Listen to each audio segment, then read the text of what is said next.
उससे क्या है ना, हमारी बाजार से तो मतलब कनेक्टिविटी पिछले 10 साल से ऐसी टूटी है कि हमने 1 किलो भी कोई फल नहीं लाए होंगे बाजार से।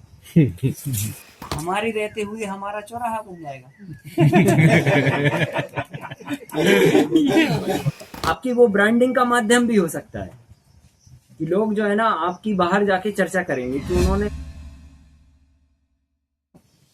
तो ये हमने करने के बाद अब हम क्या करेंगे, खेतों को छोटे छोटे पार्ट्स में बांट देंगे, छोटे छोटे कई भाग बना देंगे। तो जैसे अगर आपका बड़ा खेत है तो 8-10 भाग बना दीजिए, और अगर आपका 3 से 4 एकड़ का खेत है तो आप 2 या 3 भाग बना दीजिए, और अगर 5 से 6 एकड़ का खेत है तो लगभग आप 4 भाग बना दीजिए। तो फॉर एग्जाम्पल हम यहाँ पे 4 भाग बना रहे हैं अपने खेत के, और इन 4 भागों में हम अलग अलग काम को करेंगे। ठीक है, देखिए अब हमने खेत 1 2 3 4 खेत बना दिए।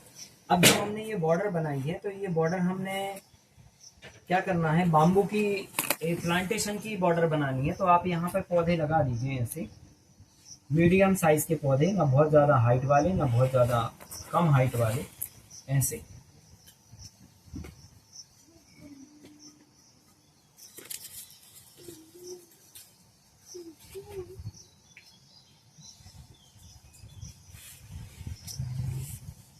ये हमने चारों तरफ पेड़ लगा दिए। ये पौधों का भी जो डिस्टेंस होगा 10 फीट, वो 10 फीट रखिएगा, और ये जो बीच का रास्ता है ना ये भी 10 फीट रखिएगा, ताकि मूवमेंट असहजता से हो सके। ठीक है, अब ये पार्ट बनाने के बाद जो है ना बचता है आपके खेतों का नामांकन करना। ठीक है, तो आप यहाँ पे हर एक खेत को अपना नाम दे सकते हैं, जैसे जिसको भी आप आइडल मानते हो आप उसके नाम पे वो खेत का नाम रख सकते हो। ठीक है, तो मान के चलो आप भगत सिंह खेत रख सकते हो, सरदार वल्लभ भाई पटेल रख सकते हो। ये करने से आपका काम व्यवस्थित और ऑर्गेनाइज कहलाएगा।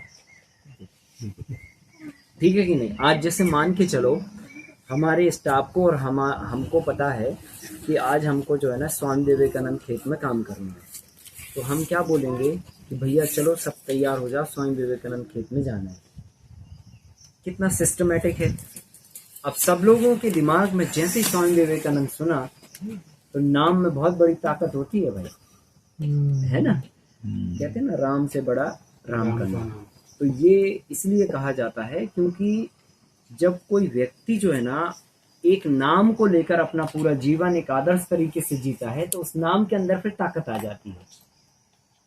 व्यक्ति तो चला जाता है पर नाम में वो ताकत हमेशा बनी रहती है, वो आदर्श उस नाम के साथ में जुड़े रहते हैं। तो जैसे ही हम वो नाम लेते हैं और वो चीज अपने आप अंदर से फिर कनेक्ट हो जाती है। बात आ रही है ना समझ में। तो जैसे ही आप जो है ना स्वामी विवेकानंद नाम लेंगे तो वो अंदर से आपका कनेक्टिविटी बढ़िया हो जाएगी और एक अच्छा गुड फील होएगा। इवन कोई आपके यहाँ विजिट पे भी आया तो उसको अगर ये पता चला कि यार इनके यहाँ स्वामी विवेकानंद खेत है, सरदार वल्लभ भाई पटेल खेत है, आजाद भगत सिंह खेत है, नहीं समझे आप, ऐसे ऐसे नामों पर खेतों के नाम रख दो कि आदमी आके जो है ना मतलब जो है ना हाँ रिचार्ज तो हो ही जाए, वो भूले ना कभी, है ना। ये उसको एक चर्चा का विषय बन जाएगा कि जब भी वो कहीं जाएगा तो वो कहेगा यार उधर भगत सिंह के नाम पर खेत भी है, नहीं समझे। तो ऐसे करके जो है ना आपकी वो ब्रांडिंग का माध्यम भी हो सकता है कि लोग जो है ना आपकी बाहर जाके चर्चा करेंगे कि उन्होंने खेतों के नाम, हर एक खेत का नाम तक रखा है उन्होंने, ऐसे, नहीं समझे। और नाम होना बहुत जरूरी है, ये हमारे पूरे काम को ऑर्गेनाइज भी करता है। आप अपनी एक फैक्ट्री खोलते हैं उसका नाम रखते हैं, दुकान खोलते हैं उसका नाम रखते हैं, तो खेतों के नाम नहीं होना चाहिए क्या। अब इसके बाद जो है ना देखिए खेतों के तो नाम रखे गए, लेकिन जब हमने ये पूरा डिजाइन बनाया तो इस डिजाइन में जो है ना यहाँ पे देखो एक सर्किल निकल के आ गया, चौराहा।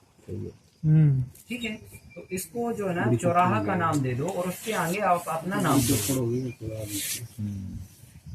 इसके आगे आप अपना नाम जोड़ दो। इससे फायदा ये होगा कि हमारे रहते हुए हमारा चौराहा बन जाएगा।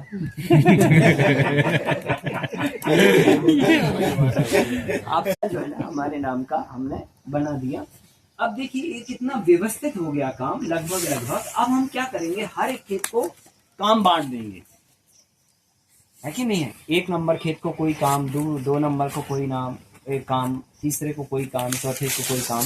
तो जैसे मान के चलो हम खेती को इनकम का एक बेस मॉडल बनाना चाहते हैं, और इनकम जिन धंधों में कम होती है उन धंधों में हमने अक्सर देखा है कि जैसे मान के चलो उदाहरण के तौर पे अगर कोई शक्कर बेचने लग जाए तो शक्कर में कितनी इनकम होगी उसकी, अकेली वो शक्कर बेचेगा तो नहीं समझे। तो क्या करता है वो शक्कर लेके, चाय पत्ती लेके, माचिस की डिब्बी लेके, गोली लेके, नहीं समझे, तेल साबुन से लेके, सुई से लेके सब बेचने लगता है। तो क्या होता है, थोड़ा इससे थोड़ा इससे थोड़ा इससे, तो वो क्या है पूरी उसको कंबाइंड फिर किराने की दुकान बोल देते हैं, ठीक है कि। और उसी दुकान को बड़ा कर दो तो वो शॉपिंग मॉल बोल सकते हो आप अपनी भाषा में, ठीक है। अब शॉपिंग मॉल का अल्टीमेटली मीनिंग क्या है, पैसे को बटोरना, नहीं समझे आप।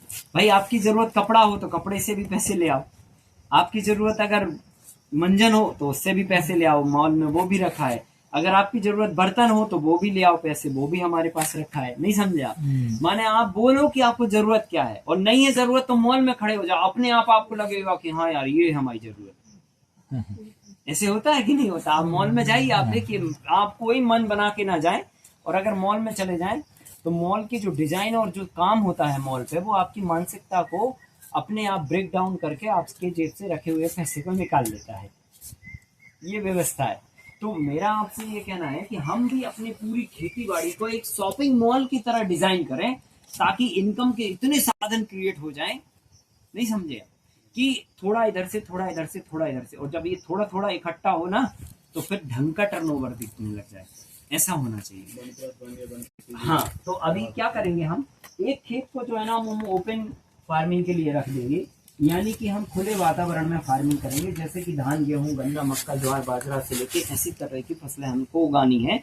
तो हमने एक खेत उस काम के लिए रख लिया कि इस खेत में हम ये सारी चीजें उगाते रहेंगे, ठीक है।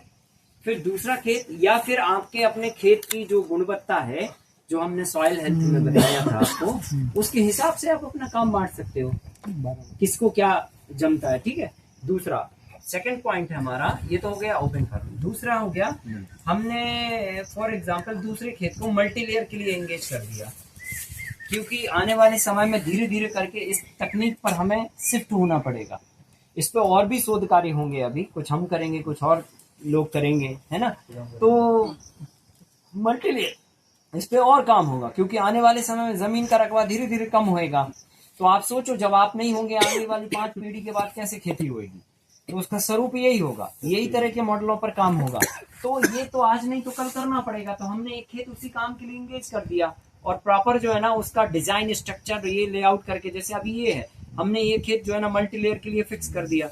अब क्या है, अब यहाँ पे जो है ना ये 9 साल 10 साल से स्ट्रक्चर खड़ा हुआ है, ठीक है। अब हम क्या करते हैं, बाम्बू बस चेंज करते जाते हैं, ना जगह बदलते हैं, ना कुछ और बदलते हैं, ना हमें हर बार टेप लेके चलना पड़ता है, ना हर बार हमें पूरा ड्राइंग डिजाइन और ये सब करना पड़ती है कि नहीं है। एक बार करके वो कर दिया, फिक्स हो गया, कहाँ क्या बांधना है तो एंगल लगा दिए, बांध दिया। अब जो है ना अगर तार सड़ गया तो ठीक है, वहीं पे जाके आप तार चेंज कर दो, बाकी नापातोली करने की कुछ जरूरत नहीं है, फिक्स है वो सारा। एरीगेशन का एक बार पाइप लाइन जो गड़ गई, डल गई है ना, वो फिक्स हो गया। अब हमें कहाँ कैसे बेड बनाना, वो प्रॉपर डिजाइन ऑलरेडी है, आपको उसी डिजाइन के अनुसार ही बेड बना के आपको आगे सब काम ऑपरेट करना पड़ेगा। तो माने हर बार आपको दिमाग नहीं लगाना कि यार अब पाइपलाइन कहाँ से लेके जाएं, ड्रिप कहाँ से डालें, नहीं समझे आप, ये कहाँ से करें, बेड कहाँ से बनाएं, ये लंबाई चौड़ाई दूरियां, ये सब खिचड़ी खत्म, पावर टिलर से। तो ये हो गया साहब जो है ना लेयर फार्मिंग की बात, है ना। अब आते हैं इसके बाद जो है ना, एक खेत हमारा बचा, तो उसमें हम क्या करेंगे कि फ्रूट ऑर्चर्ड लगा देंगे। अब ये फ्रूट ऑर्चर्ड जो है ना, ये फल उद्यान आपने एक बना दिया, जिसमें आपको जो पसंदीदा फ्रूट आपको लगाने हैं, यानी कि आपको लगता है कि ये फल हमारा बहुत पसंदीदा फल है और ये हमारे खेत में उगना चाहिए, तो आप 1 एकड़ का एक बाग बना दीजिए फ्रूट का। और वो इसलिए भी जरूरी है क्योंकि फल जो है ना आपके पास हर सीजन के आपके खेत पे होना चाहिए, है ना। जैसे हम लोग हैं, हम लोग पूरे साल भर फलों का आनंद लेते रहते हैं। खूब जब आम का सीजन आता है तो 4 महीने खूब दबा के आम खाते हैं, फिर अमरूद का सीजन आता है, खूब दबा के अमरूद खाते हैं। फिर उसके बाद जो है ना अन्य दूसरे टाइमों पे दूसरा जो भी फ्रूट का सीजन आता है, सीताफल है, अमरूद है ना, अनार है, केला है, पपीता है, ये सारी चीजें जो है ना हमारे पास उपलब्ध रहती हैं। हर समय कुछ ना कुछ तो रहता ही रहता है। तो उससे क्या है ना, हमारी बाजार से तो मतलब कनेक्टिविटी पिछले 10 साल से ऐसी टूटी है कि हमने 1 किलो भी कोई फल नहीं लाए होंगे बाजार से। आप सोचो कितना बड़ा अचीवमेंट है। हमें झांकना ही नहीं है अपने ठेले की तरफ, नहीं समझे? हाँ, हमारे खेत में है, ठीक है, अभी हमको आम खाना है और अमरूद आ रही है तो हम अमरूद ही खाएं, कारण क्योंकि आपको अमरूद ही खाना चाहिए उस सीजन में। और बाजार जाते हैं तो हम भटक जाते हैं, और भटके तो गए काम से, है ना, फिर आप गड़बड़ पैसे भी दे आएंगे और गड़बड़ भी खाएंगे।